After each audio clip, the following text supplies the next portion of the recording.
Perfect. All right, you can all see my screen, right? Yeah. Perfect, perfect. Well, thank you so much for joining us today. Obviously, the topic is curating successful habits. I am the Bowtie Loan Guy, and I'm excited to share this with you. So let's jump on in. So first, want to start with some fundamentals. It might be a bit basic, but of course, for the purpose of this, I just want to make sure we're all on the same page, kind of have the same understanding here. So first off, what is a habit? A habit is a settled or regular tendency or practice, especially one that is hard to break. It can also be defined as an automatic shortcut learned from experience or a reliable solution to recurring problems in our environment. And we'll get into a little bit more of that a little bit later, but now that we've established kind of what a habit is, why are they important? So they're important because they take up a lot of our day-to-day. They automatically drive parts of, or sometimes the majority of our day, whether they're good or bad, and they are the compound interest of self-improvement. So small habits that work towards a positive overall goal for yourself, they will add up over time the same way that negative ones do. Skipping the gym over and over eventually leads to not being in shape anymore, and vice versa. Once settled, they are near impossible to unlearn. You can try to avoid them, you can try to suppress them, but just completely unlearning and forgetting them is near impossible once that association's in there. And another reason that they're really, really important is that you do not rise to the level of your goals necessarily. You fall to the level of your systems.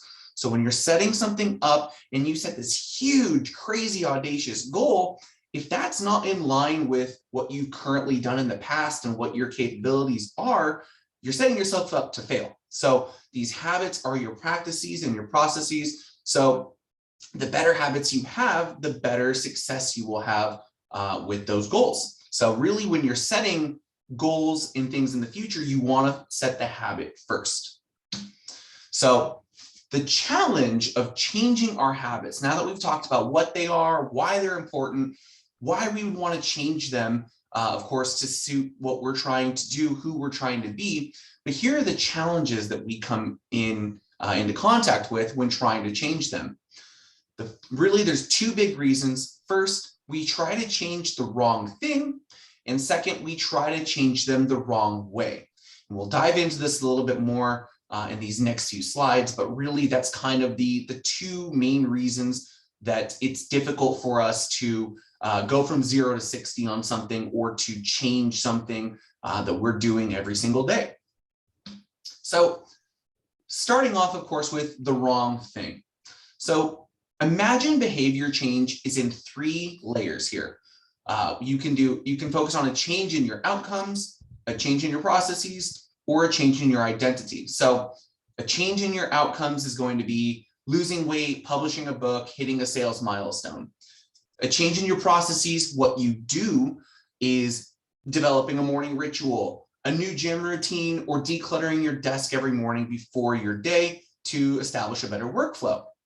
And a change in your identity is changing what you believe, changing what you think about yourself and kind of your worldview. It's changing your self-image, your judgments about yourself and others.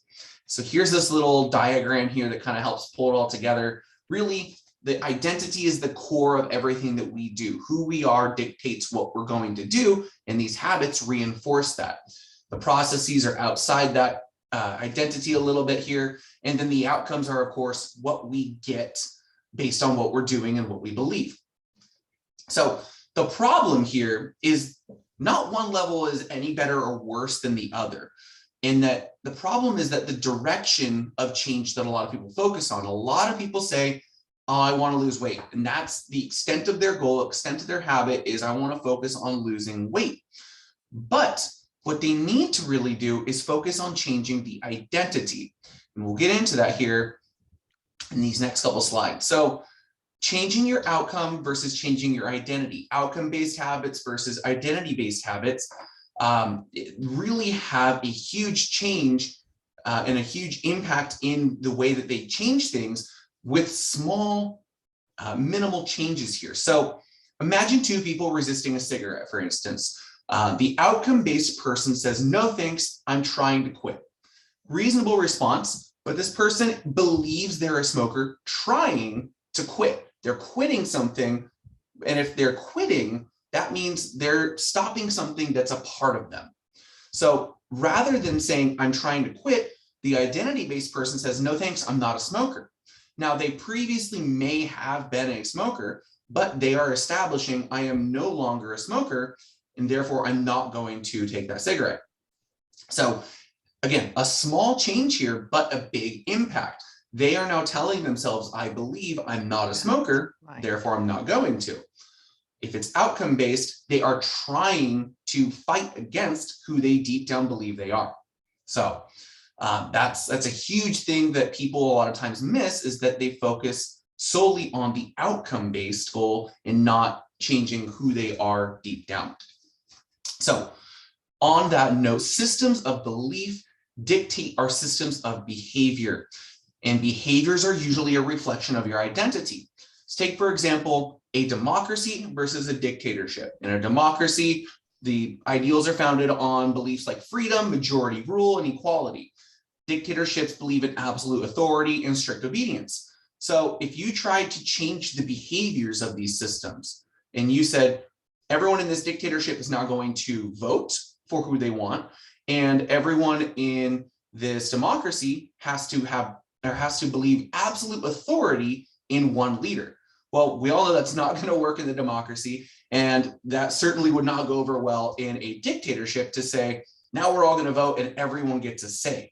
So it's just kind of an example here to illustrate that the identity of the system, it's going to dictate the behaviors, and behaviors that are incongruent with the identity, with the self, simply won't last. Like the guy that says, I'm trying to quit, well, he's trying actively to be who he's not versus trying to be something that he wants to be.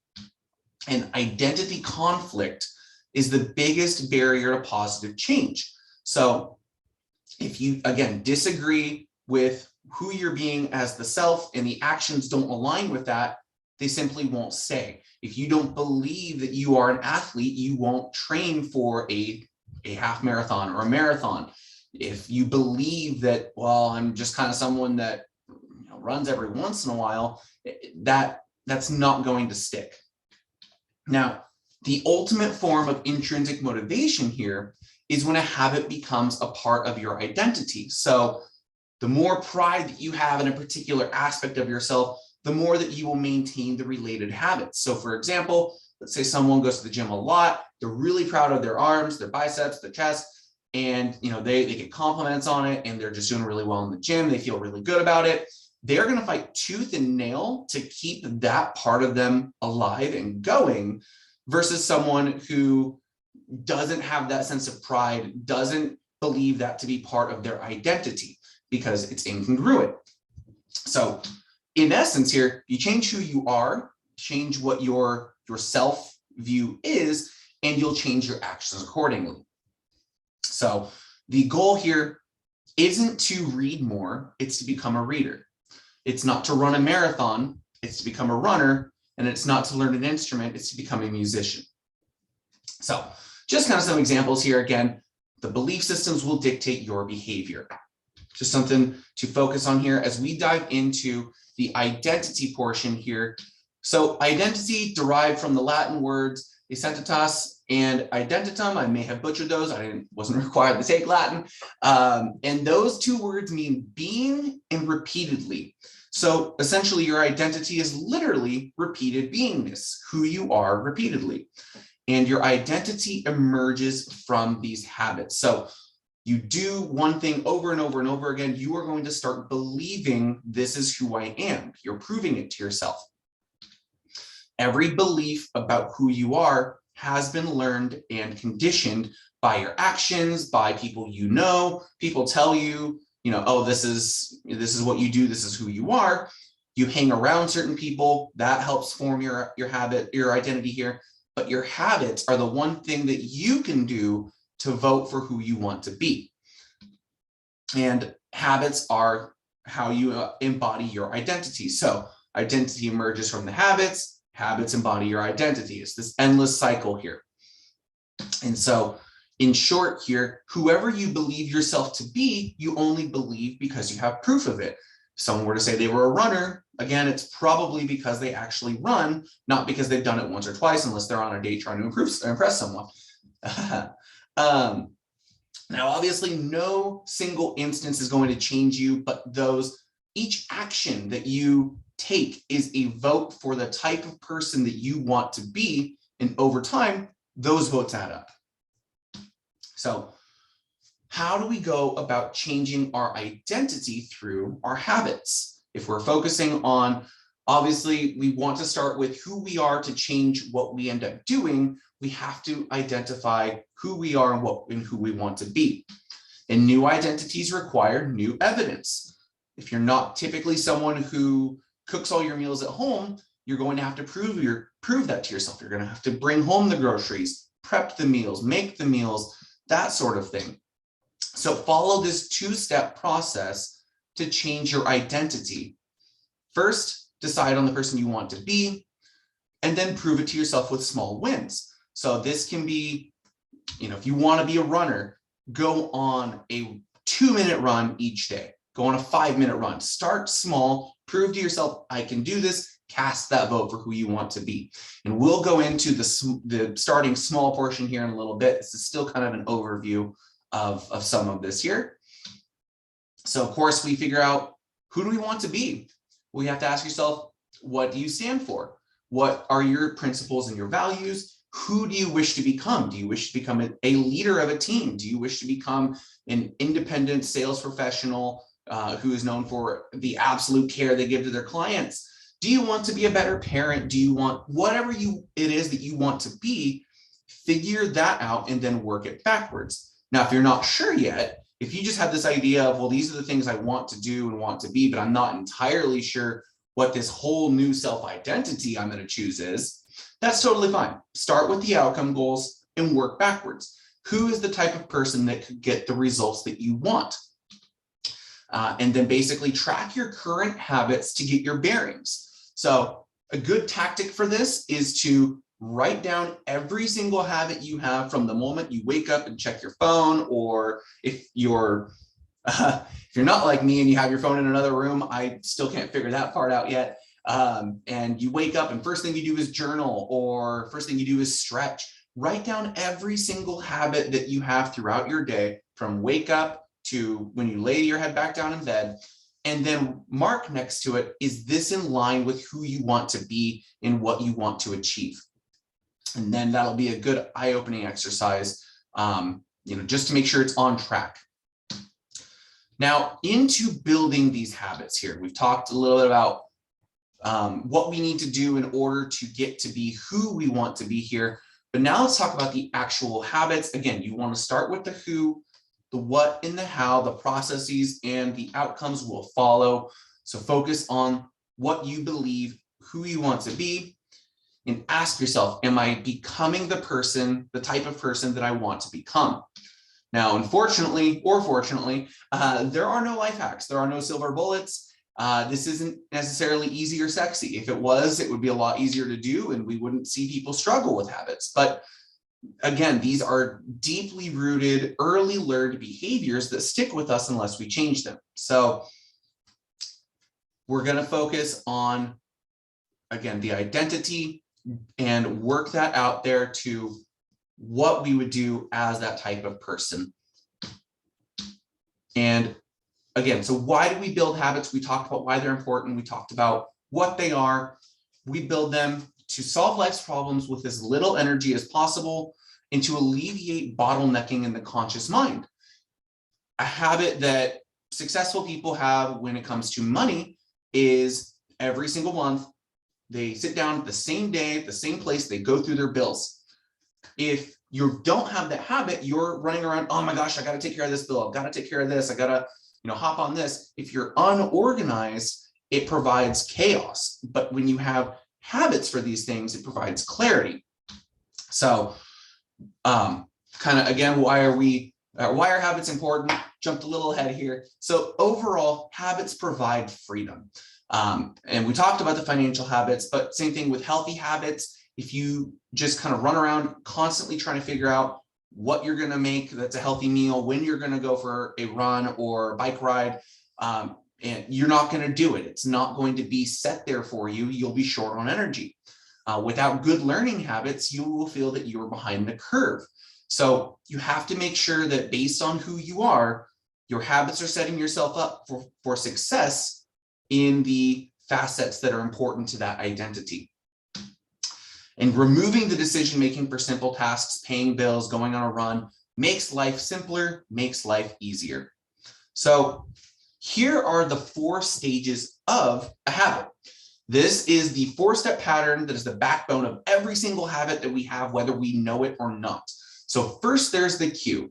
The cue triggers your brain to initiate a behavior, and it's a bit of information that predicts a reward. So our ancestors looked to cues that led them to food or water. We spend most of our time learning cues that predict secondary rewards like money, power, status, praise, love, and a sense of satisfaction.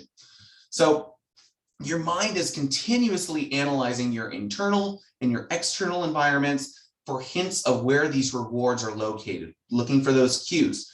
And because the cue is the first indication that we're close to a reward, it naturally leads to the craving. So the craving is the second step of the habit loop. This is the motivational force behind every habit. Without some level of motivation or desire, without craving a change in state, then we have no reason to act. So if something wasn't rewarding, if we were assigned a task and we knew no one was going to thank us for it, we're probably not going to be motivated to do it. But if you got something that said, hey, we're going to give you this task and you're going to get to, you're going to get all the credit for it, you're going to talk about it if you want to talk about it, that's going to be a high level of motivation for you, and now you're excited to do that. So what you crave is not the habit itself. Again, it's the change in the state. A really good example for this is brushing our teeth. No one really craves brushing our teeth. I mean, unless you really enjoy it, you got a great toothbrush, by all means. Most people desire the clean feeling, that healthy feeling. So that is the craving, not the habit of brushing our teeth. So that's the second step. We got the cue that leads to the craving of the reward. But the third step is the response. This is the actual habit you perform. This is brushing your teeth. This can take the form of a thought or an action, and whether a response occurs depends on how motivated you are and how much friction is associated with the behavior. If a particular action requires more physical effort or mental effort than you are willing or able to expend, then you won't do it. Like if I said, hey, I want to go run a marathon because I'm going to feel great after that, blah, blah, blah. Well, I haven't run that long of a distance in a very long time. So there's no way that I would be able physically to just go run I might be able to end up walking it, but you know what I mean here. You have to have something that's within your wheelhouse, within your power to accomplish. And finally, the response, the habit that we perform delivers the reward. So the reward is the end goal of every habit. The cue is about noticing the reward. The craving is about wanting the reward for whatever reason, whatever change in state we're seeking. The response is about obtaining the reward, and then we get the reward. Now, we chase these rewards because they serve 2 purposes. The first is that they satisfy us, they satisfy our need and that craving. But the second is back to that biological loop here. They teach us what actions are worth remembering. They teach us, hey, that's a shortcut to get what we want. So this, again, is just the 4 stages of every single habit that we have, conscious or unconscious. And now these habits also form into this loop. So you see the cue, you get the craving, you perform the response to get the reward that leads to the other cue to keep things going. This is a constant loop, as I'm sure you guys have experienced before. And again, to sum it up, the cue triggers the craving, which motivates the response, providing the reward, thus satisfying that change in state. Now, this becomes associated with the cue, that reward. So an example here is that your phone buzzes. You want to learn the contents of that message. That's the craving. The change in state, you've got unknown information here, and now you want to know what it is. The response is you grab your phone to read your text, and the reward is you're satisfied by knowing what information was in that text. And I mean, this is a really universal one. I'm sure if we were doing this in person, we had, someone's phone go off, everyone would reach down for their phone, because that's what we've all associated that with. That's a learned habit that we all have ingrained. And so this is how all habits work, is that you start to associate the cue with the reward. So going about changing our habits, we have to follow the 4 laws of behavior change. So the first law is in relation to the cue. We have to make the cue obvious. The second law is in relation to the craving. We have to make that craving, that reward that we are craving, attractive. The third law, the response, what we actually have to do to get that, to fulfill that craving, we have to make it easy. That's the third law. You can want something all you want, but if it is way out of your way, you are going to have a very low success rate in getting it done. And the fourth law is in regards to the reward. You have to make it satisfying. That way you want to continue it. Of course, there are plenty of things that we would crave we would think that we would crave many times, but once we get the reward, if it's not satisfying enough, maybe that cue isn't really worth it. Maybe it's not worth our time and energy. We're going to find something else. Now, inversely, if you want to break a bad habit, you can make it invisible. You need to make it unattractive. You need to make it difficult, and you need to make it unsatisfying. So we'll get into all of these here in this next bit that kind of goes through each one of these laws in relation to the habit loop. So the first off, of course, is making it obvious. Well, the most common cues in our life are time and location. You wake up, well, it's morning time, go pour yourself a cup of coffee, turn on the shower. Those are at least my morning habits. And so whatever your morning habits are stuck in morning time. And same thing with location. You pull up to work, you have your certain habits that you follow. So to make a new cue obvious, we want to incorporate something called implementation intention. And this is a specific plan for when and where we will perform a habit. Basically, it looks like this. I will perform X behavior at Y time in Z location. This takes the guesswork out of it. It creates a plan for when and where you will take action, what action you will take, and it again creates that clarity. So implementation intentions are fantastic when you're trying to create something new, because it's not just, I'm going to go for a run. It's when I get home, I'm going to put my shoes on and start running, or whatever the case may be. We'll get into the more specifics of that as we go.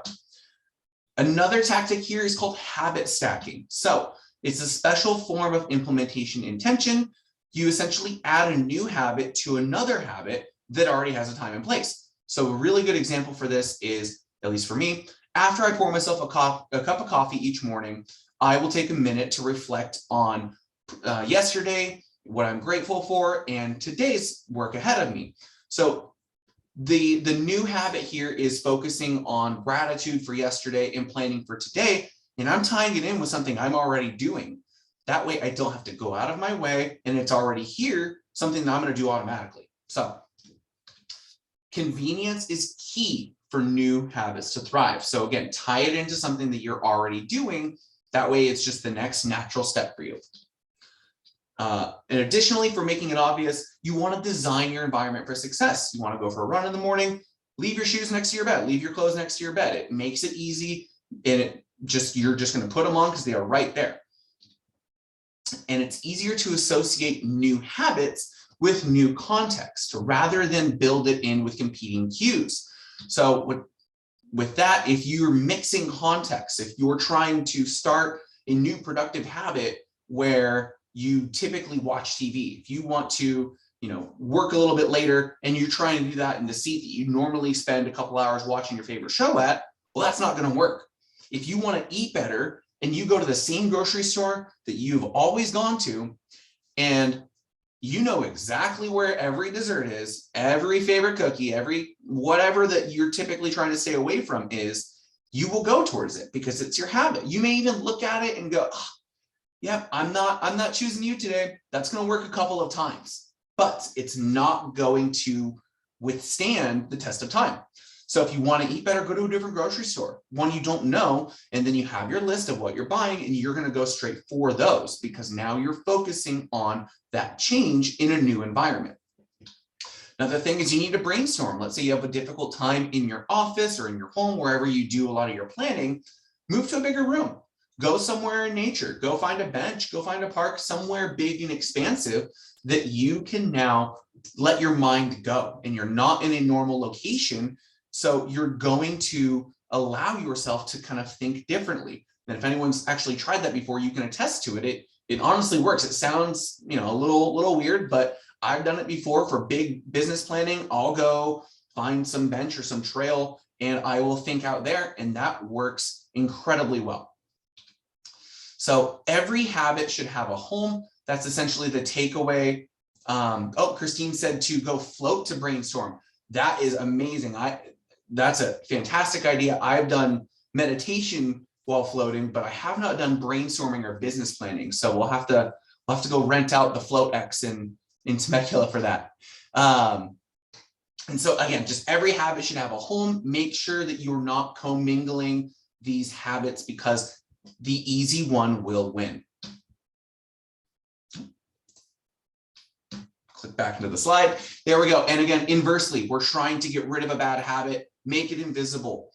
People with higher self-control tend to spend less time in tempting situations. It's not necessarily that they have more willpower or more mental strength than other people. It's that they are intentionally removing these negative stimuli from their life. And it's much easier to avoid temptation than it is to resist it. Again, going back to the smoking example, because it's a relatively easy one to kind of visualize, throw them out, or, ideally you wouldn't hide them, you would just get rid of them, because then you're going to have to go through extra steps to get those. Eating bad foods for you, throw that one out, because then you're going to have to actively go and buy more, and you'll have a lot more time to say, you know what, I shouldn't be doing this. This isn't in line with who I am anymore. And willpower will only last so long. Again, time will wear it down, especially to the easier and more attractive cues. So another tactic here for making it invisible is, again, optimizing your environment to just encourage healthy habits. Trying to stop drinking soda, put water in your fridge, get rid of the soda. So just ways to keep it out of sight and out of mind. Second law, making the craving attractive. So habits are a hugely dopamine-driven feedback loop. Dopamine is released when you anticipate pleasure and when you experience it. They have the same systems that are activated in the brain, and the brain actually has more neural circuitry for wanting and craving a reward than it actually does for liking the reward. So it's the anticipation of the reward, again, the craving, that triggers your action. So you need to make that craving as attractive as possible, because we expect a rewarding experience. If it turns out to not be as rewarding as we thought or wanted, we are less likely to do it over and over. So how to make this as attractive as possible? And some of these things, as I said, they're not really sexy. So what we can do is a tactic called temptation bundling, linking an action you want to do with an action that you need to do. So a couple of examples for this. Ronan Byrne was a engineering student in Ireland who was pretty overweight, knew that he needed to get exercising, but he had such a hard time getting away from Netflix. He was in his dorm room, just watching away, doing homework and watching Netflix. So what he did is he engineered he had like a kind of a Peloton, but they weren't a thing back then. It was just a bike that powered a TV screen. And if he was under a certain speed, the TV didn't work. So if he wanted to binge his shows, he had to be going at a certain speed consistently. So he's tying something that he wants to do, watch Netflix, with something that he needed to do, exercise. Another example is ABC, and thank God it's Thursday. I was not watching ABC during this time, but I'm thinking Audra and Christine, there's a chance here. They had their Thank God It's Thursday, where they played Grey's Anatomy, Scandal, and How to Get Away with Murder back to back to back on Thursdays. And they encouraged their viewers to make popcorn, drink red wine, and relax. Well, this became a viewership opportunity, obviously, for ABC, but the way they did it was by temptation bundling. They took something that viewers needed to do, watch their shows, catch up on their shows, and something that they wanted to do. Relax, drink red wine, hang out with their friends, make a night out of it. So they were hugely successful with Thank God It's Thursday because they were able to tie those needs and wants together. So what we can also do here is habit stack our temptation bundles. So after current habit that you're already doing, I will do the habit that I need to do. And then after I do the habit I need to do, I will do a habit that I want. So good example for this. After I get back from lunch, I will make 3 prospecting calls. Then I will check my fantasy football team.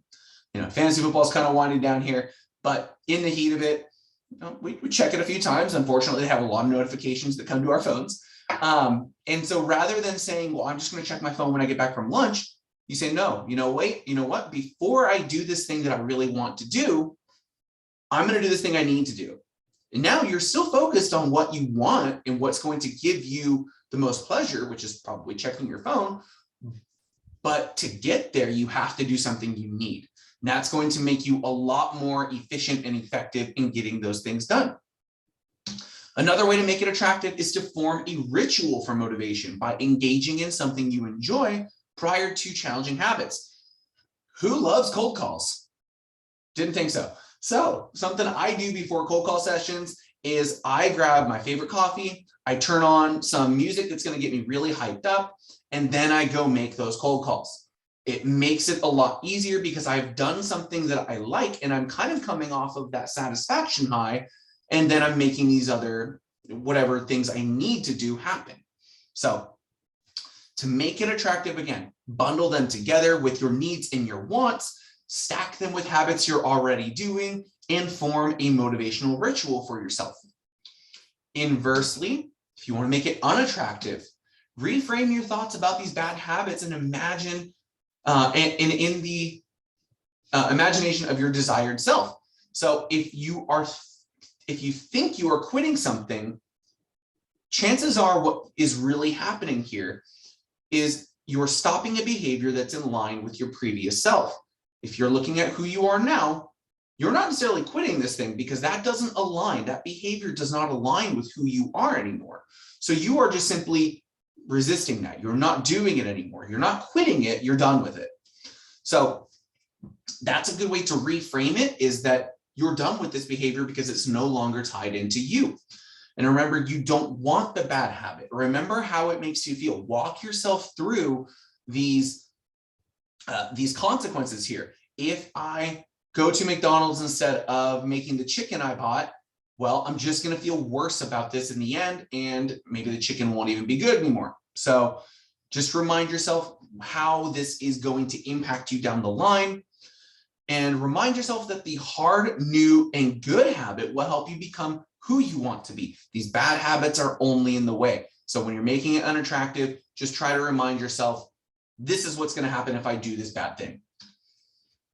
And again, highlight the benefit of avoiding the bad habit. You avoid the McDonald's, you eat the chicken you bought, you feel better, you ate that food, and you didn't spend any more money. The third thing in relation to the actual habit itself, this is making it easy. So what matters is that you take the actions needed to progress. It doesn't have to be this huge radical change. And in fact, small steps are actually better than radical action when it comes to a new habit.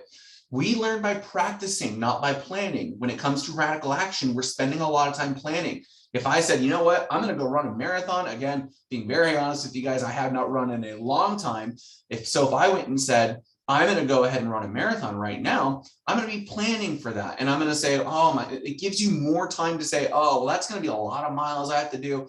And you're going to start to push yourself away from it. But if you practice with slow starts, small starts, it will be easier. You start with 2-minute walks, 2-minute runs, and eventually you'll want to do more and more. So again, make it a small bite-sized starting habit here. That way you are willing to do it and not going to not do it. Again, the more energy required means the less likely we are to complete it. So again, going back to optimizing your environment, meal prep if you want to eat better, set your clothes out your night before if you want to go for a run in the morning, lay a book on the bed if you want to become a reader. Those types of things will keep you moving forward.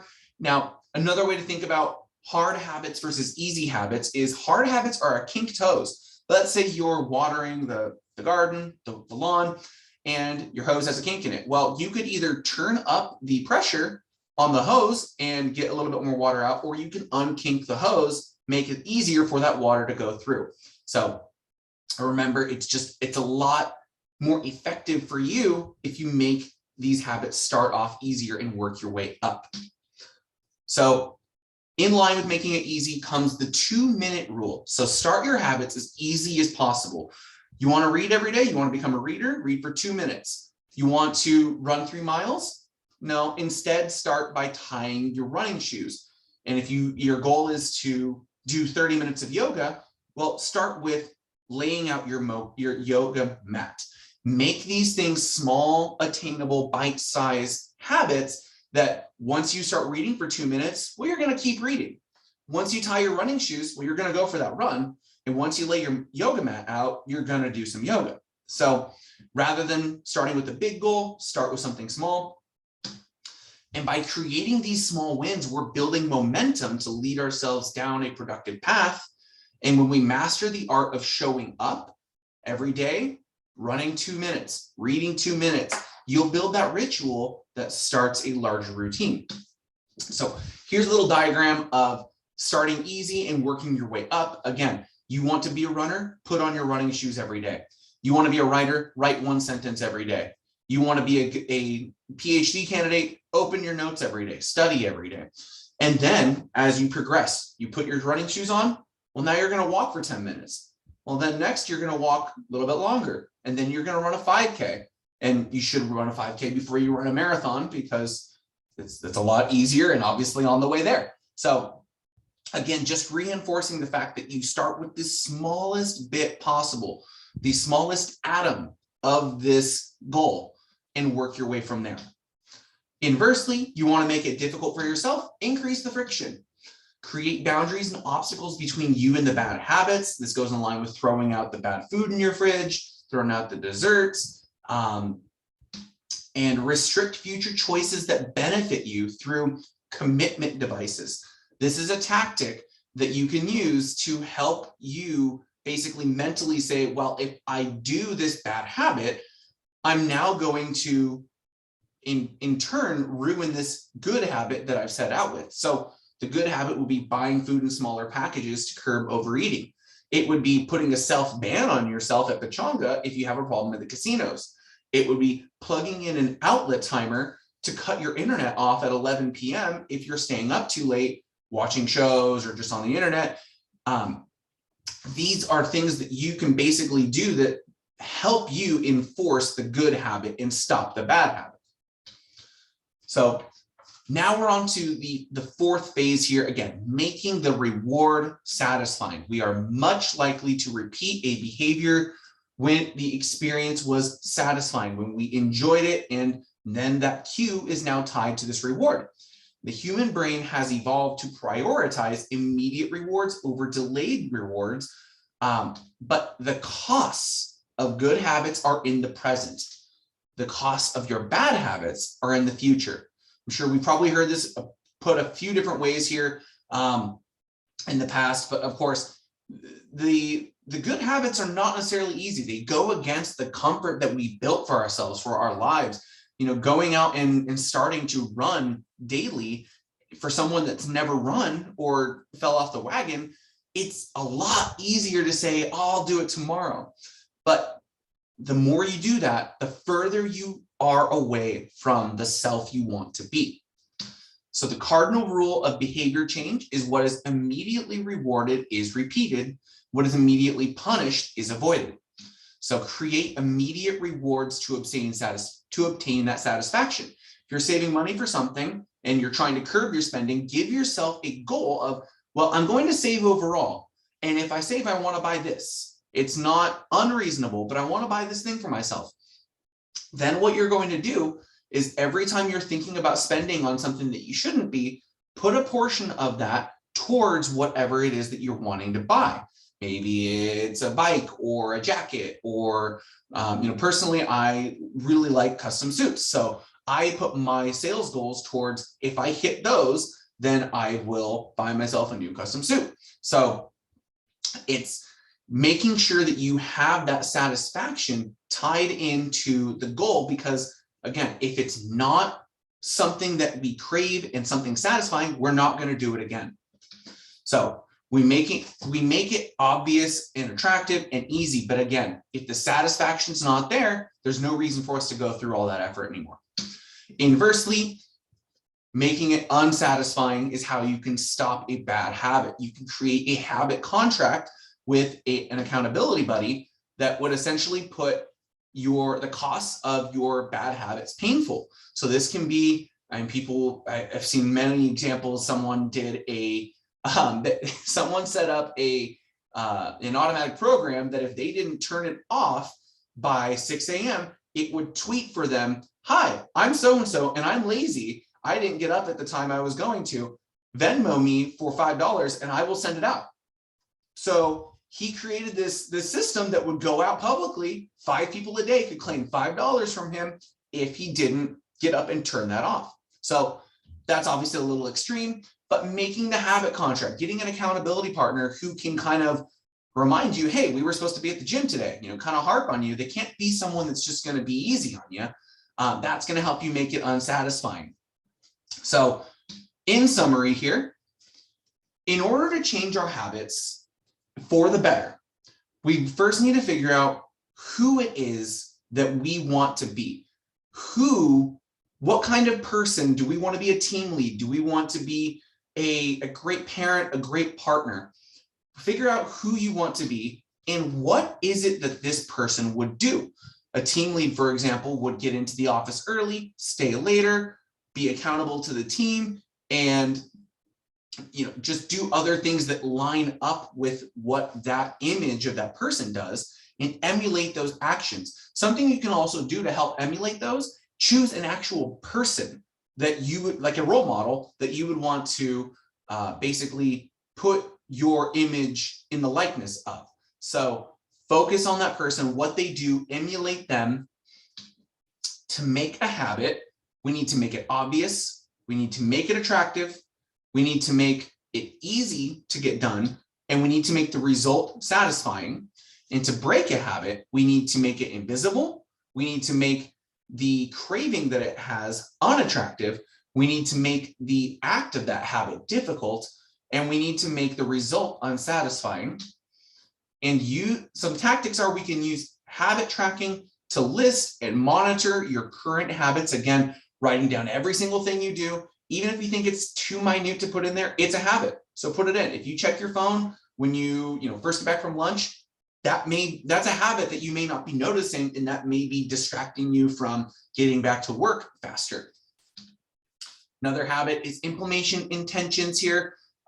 Remember, they were going to add clarity by telling you when and where you will do what activity.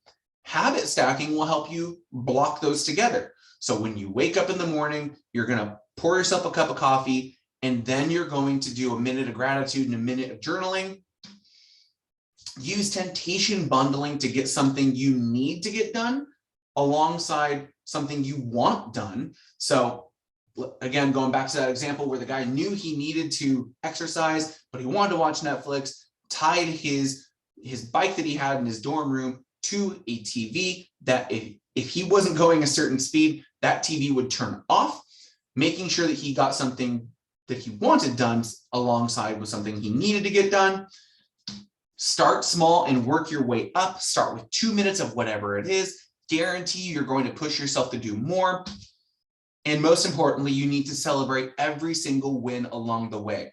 Each one of these habits is a vote for the new person that you want to be. Celebrate that, pat yourself on the back, because this is going to help you build that momentum to get to bigger and grander things and grander rituals. Are there any questions? Awesome. Well, thank you guys so much for coming. I greatly appreciate having you guys here. I'm going to be sending out the recording of this. Audra, I know you were taking frivolous notes there, very furiously. So, but yeah, perfect. I might call on you for those later. But I will send you guys out the presentation here in a little bit. I just need to get it uploaded and everything. But thank you so much. Really appreciate you guys spending the hour with me.